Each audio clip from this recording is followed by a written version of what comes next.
All right, week 8 of term 3 is all done. That is the week of June 6th through June 10th, which just so happened to be my birthday. I am now 29 years old. One more year and I am 30. Anyway, getting right into it. Monday we started out with animal work. After becoming our human, Lou put us into a scene where we were all in an airport together waiting for our flight.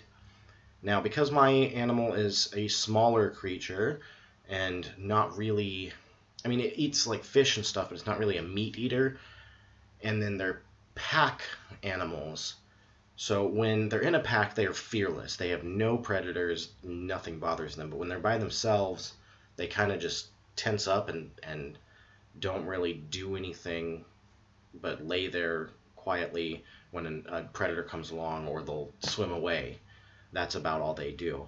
So I am in an airport by myself with a whole crap ton of animals that are bigger than me around me, with the exception of Robert. And,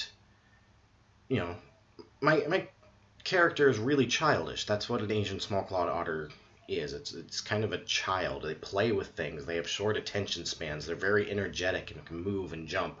But when you're surrounded with predators, you don't do that. Even a little kid wouldn't do that. So I kind of just sat there as, still as I possibly could the whole time.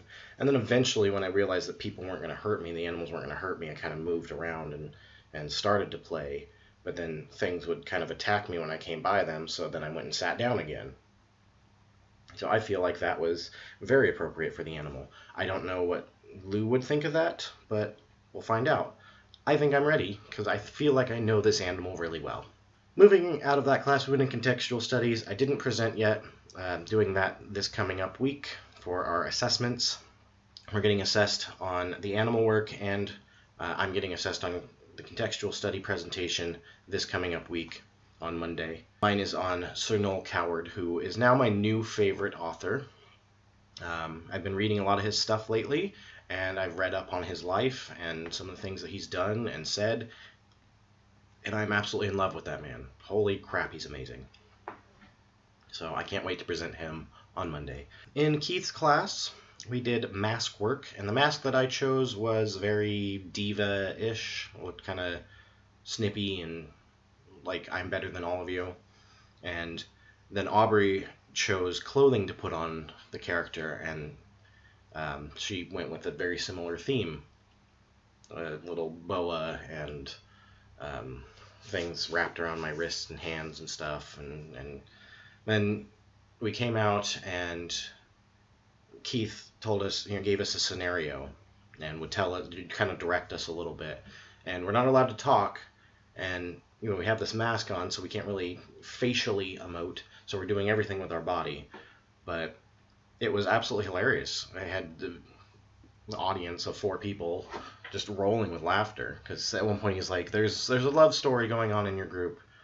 And my instinct was to go over to Jared and just start molesting him, basically, because I thought it would be funny. And apparently it was. It had people just dying with laughter. So what is the mask work for? I think I talked about this last week or the week before, a couple weeks ago, I don't know. But the mask work shows how acting isn't just in the face, it's in the body as well. It's not just in the body, it's also in the face. So you have to have your entire being into the scene, focused, attentive, listening. That's what mask work is for. I don't know that I will ever do mask work out of this, but it was a fun experience. Carrie's class sang both of our songs because we are preparing for next week. On Tuesday, we are presenting those for Rob, and he is going to be assessing. So she gave us some nice little notes. For my Strawberry Field, what she wants me to do is start out in the first verse a bit louder and then start bringing it back in for the other 2 verses, because I'm getting high during the scene. My character, while doing Strawberry Fields, is a relapsing heroin addict. The first verse is just determining what I want to do, because I have the heroin sitting next to me and I don't want to relapse on it, but I kind of miss the high, So first verse is just me internally thinking through this process while I'm singing. The second verse is me preparing the heroin. third verse is me actually injecting, letting it into the body, and then getting the high. And so start out loud and solid for the first verse, and then start to bring it back. The consecutive 2 verses is what she wants. And then with Rosie, this was my first time doing Rosie in front of her with acting through song. I did it for Rob last week. She's acting through song, and she asked me, who was the people that I was talking to in the scenario. And in Bye Bye Birdie, this is at the very end of it. Albert Peterson has just sent his mom away on a train, and he's confessing his love to Rosie, and I think he asks her to marry him. And then he sings this song to her, and then I also have it. The people in the audience are the people sitting at the train station waiting for the train. So what I'm going to be doing is pulling over a woman, or man, I guess, maybe if that's who volunteers, I don't know. And they're going to be my Rosie. They're just going to kind of stand next to me with their arm around mine. And then I'm going to sing to her and to the audience. And telling them my story, basically. That's what Carrie wants. Then we go into Roger's class, and he gave us some choreography for our broadsword fighting, because he is gone now. We have no more Roger. We do still have the class next week. We have Enrique coming in to teach us, and he's basically going to take a look at the choreography that we have, fine-tune it, and then we are going to present it to the class. We're not getting assessed on it, but that's what we're going to be doing.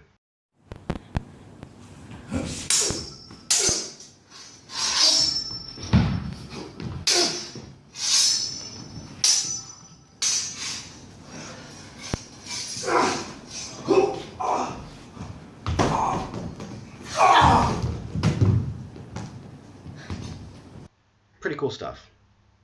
Then we went into workbook, and to be honest with you, I don't remember what happened in that class because I was flat exhausted and could not pay attention.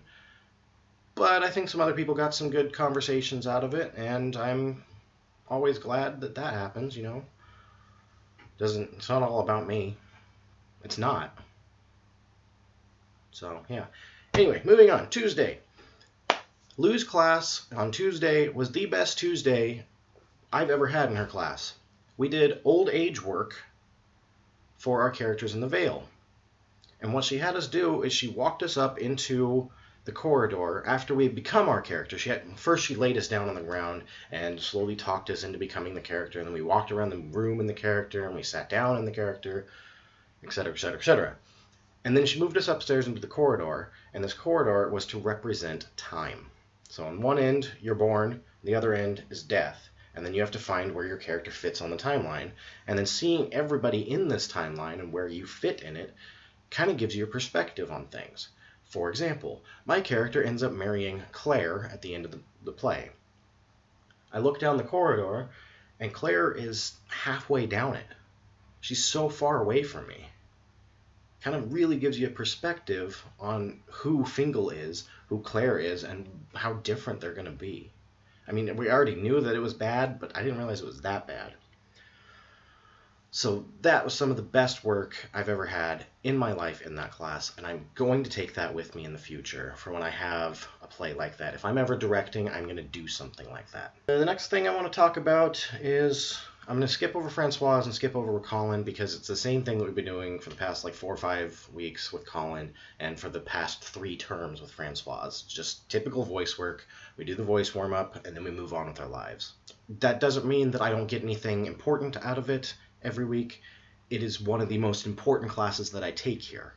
I love the Linklater voice work. I know what it is doing to my voice. I am so much in a better place vocally because of these classes. I'm able to do more with my voice.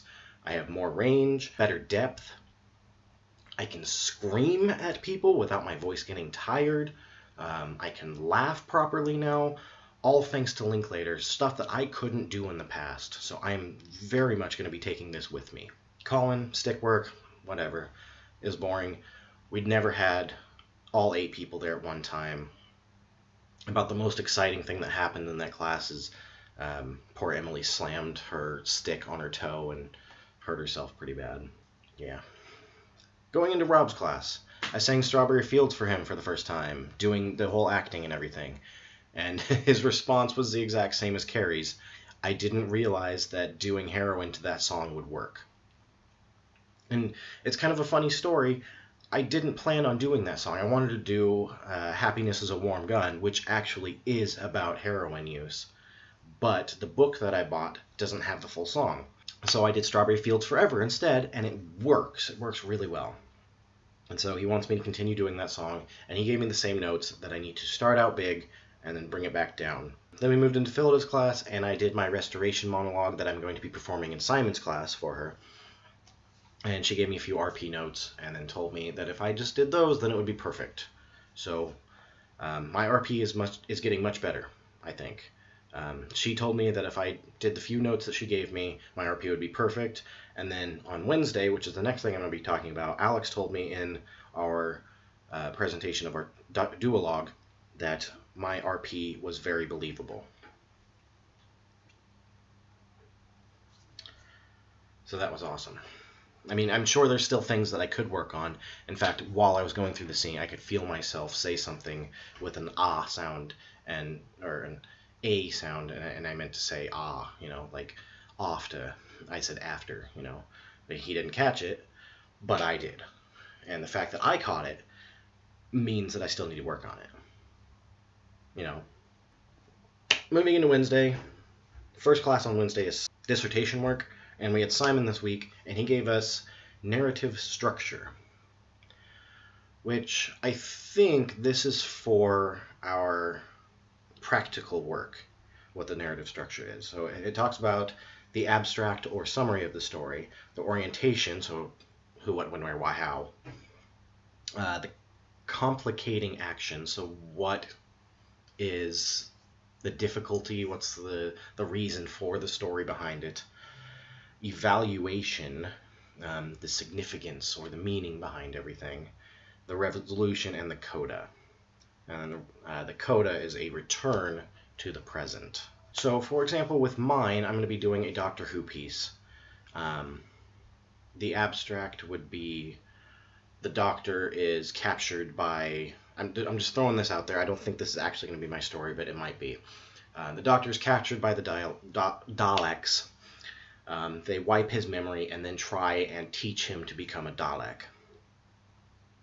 And the ideas are still in his head of being the Doctor and not being an evil creature like the Daleks. So he essentially becomes who he is again by regaining his memory, and that's kind of the thought of it. Orientation, the Doctor, what time is it? I don't know, year 2000. Place, Dalek home planet, etc., etc., etc. The complicating action, the Doctor is not an evil being, the Daleks are, and so he has to figure out who he is in order to get away from them and how to do it.